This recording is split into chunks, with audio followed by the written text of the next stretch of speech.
Hello, welcome. Welcome to Vegas Living Now. My name is Lisa Hendley, and I am serving the amazing people of Las Vegas. Today, we're going to talk about things that can affect your bottom line when you're selling your home. So, I just want to start with a story. This just goes right in line with what we're going to talk about today, and that's one of the factors you'll find out is location. So I had a seller that really did a beautiful job with their home. They upgraded all the appliances. I mean, like the top of the line appliances. I call appliances now beautiful. They're like a car. You know, they have so many bells and whistles nowadays. They're shiny. They come in different colors. And they had some beautiful, beautiful appliances. Stunning. They had redone the kitchen. They redid some other areas in the home. It was really a beautiful home. The landscaping was a well done desert landscaping. They had new windows, new HVAC system. It was literally the best home on the block. And I put it up for sale. They insisted on a price that was well above the market, even though it's a seller's market and the number of homes on the market are low. They insisted on selling it or putting it up at a price that was well above the market. And they did sell it the highest in the community, but they did not sell it as high as they wanted, that totally high number. So like the market was here and they priced it here. There was a big gap there. And one of the reasons they did that is because of all the work they put in the house, all the luxury features that they put in the house. The issue was the community was not a luxury community. It was a community where you could drive down the street and the homes next to them looked like Sanford and Son. If any of you are familiar with that show, it just looked like a junkyard, some of them. And theirs was literally the best home in the block, which is great. So it did stand out in a good way, but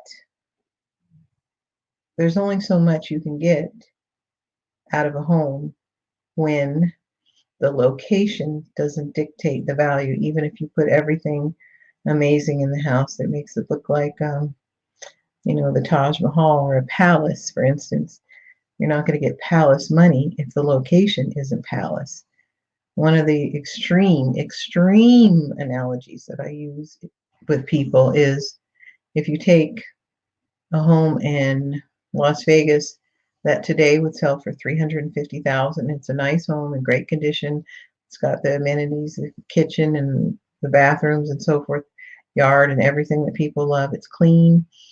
And it could sell for $350,000 even in a seller's market, meaning that it's probably really worth $350, $320, but it could sell for $350 because of the demand on this type of home. Well, you take that same home and you put it in front of a beach community, and now you've got millions. That's an example, very extreme, of location. So I just want you guys to keep that in mind so you understand as I go through these three major factors that could potentially affect the value of your home. So let's get into it. So neighborhood is the number one I want to start with. And neighborhood has to do with location influences. So in this case, the neighborhood was not up to par with what they put into the house. So they couldn't get as much money as they felt they should have gotten out of everything they did, all the remodel and everything they did to the house, because the neighborhood would only allow them to have a certain cap. And that is because of location. Okay, so location is definitely important. You can attract a larger pool of buyers for a desirable location. I mean, some locations people wait in line to get a house in those locations. So it'll typically push up the price once you have a location that somebody really desires.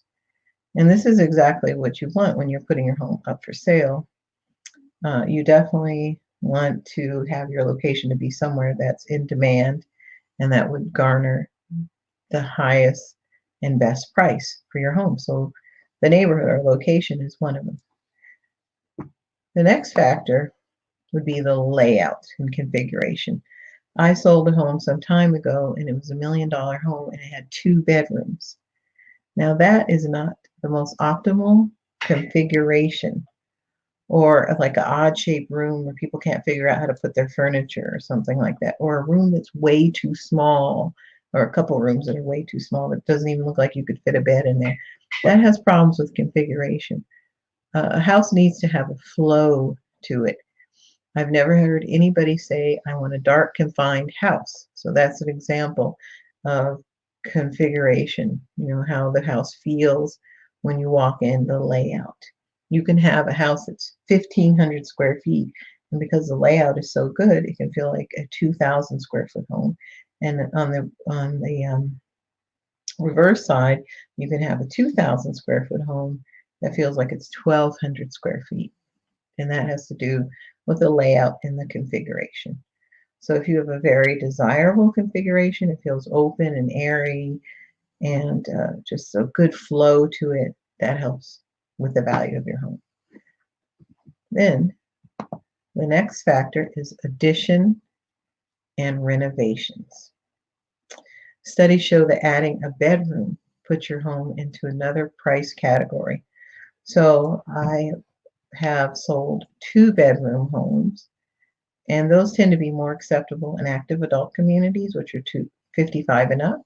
But when you're looking at a standard neighborhood, a 2-bedroom is not as desirable as a 3-bedroom, or for instance, a 4. When I put in searches for 4 bedrooms, it narrows it down quite a bit. The builders like to build 3-bedroom homes, but not 4-bedroom. And people always enjoy having an additional bedroom. Nowadays, people are staying home, they're working from home, and so you might find a couple that has 2 kids and they want a 4 or 5-bedroom home because they each need an office and a place for the kids and so forth. So that's a good example of additions and renovations. Sometimes you can convert a loft or a den into a bedroom. It can be an instant injection in equity. People do like the bedrooms and the loft, which makes it even better, okay? Quick kitchen fixes, like replacing cabinets or adding new sinks and faucets. Some of these quick ones can make quite a bit of difference. Even changing countertops can be a fairly quick kitchen fix. For instance, a lot of people don't like that old 90s tile with a grout countertop. So if you replace that, it can really add value. And the cabinets are in good shape. It can really add value. Okay, so those are some 3 factors that could potentially affect the value of your home. And I would say that they do affect the value of your home, not always potentially, that they do. And so what happens if you don't have a good agent? So what are some of the pitfalls if you don't have a good agent? One, they won't advise you on these things. They won't stay in touch with some of these factors that can give you the most value for your home and how to prepare your home. It's not just as simple as cleaning, decluttering. There are more factors. I have a 75-point list that I go through with people, and depending on their home, we don't have to hit every point, but those points we go through help them to get the most for their house. Every time somebody follows my guidance, their home sells for the most money. So that the pitfalls are, you're not going to get the most money into your house. You'll spend too much time on the market because you don't have good, wise, experienced advice. So at this point, you may be convinced that you may need some guidance around the areas of increasing the resale value of your home, But you may also be thinking that you have no idea where to start, and that's no problem, because if you're thinking about making a move, I can help you through the process. All you have to do is just shoot me a message. You can direct message me, or you can email me at Hendley, spelled Hendley, 777 at gmail.com. That's a great way to reach me, or direct message me if you're on Instagram, and I will get back to you. All right, there are several ways to reach me, but just to make it simple, send me an email. So great to go through these things with you. And if you are a resident of Las Vegas, North Las Vegas, or Henderson, and you want me to come over and assess the value or do a assessment through Zoom, we can do that too, and talk about how to get the most money for your home in this fabulous market for sellers. Thanks so much for joining me today, and I'll see you in the next episode.